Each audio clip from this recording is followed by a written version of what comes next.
આપણે વિચારોમાં સમૃદ્ધતા લાવીએ તો શું ફાયદો થાય એની માટે એક નાનકડી વાર્તા રજૂ કરું.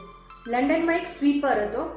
એ ગાર્ડન સાફ કરવાનું કામ કરતો હતો. એક દિવસ એના 12 વર્ષનો દીકરો હતો, એને સાથે લઈને ગયો. એનું નામ વેલેન્ટાઇન હતું. તો બાજુમાં એક બિગ બોન્ડ ટાવર હતો. ત્યાં બરોબર 12નો ટકોરો પડ્યો. જેવો એ ટકોરો પડ્યો, વેલેન્ટાઇન એની સામે જોઈને બોલ્યો કે Valentine become a mayor of London.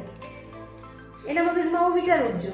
બીજો ટકોરો પડ્યો તો બીજા ટકોરે પણ આ જ રીતે એ બોલ્યો કે Valentine become a mayor of London. અને 12 ટકોરે આ વસ્તુ એને રિપીટ કરી. અને લંડનમાં પોતે 22 વર્ષની ઉંમરે એ લંડનનું યંગેસ્ટ મેયર ઓફ લંડન બન્યો.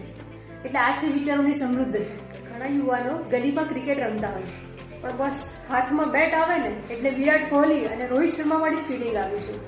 વિચારોની સમૃદ્ધતા. વિચાર કરવામાં શું છે? વિચારો તો આપણા છે ને, ભાવના આપણી છે.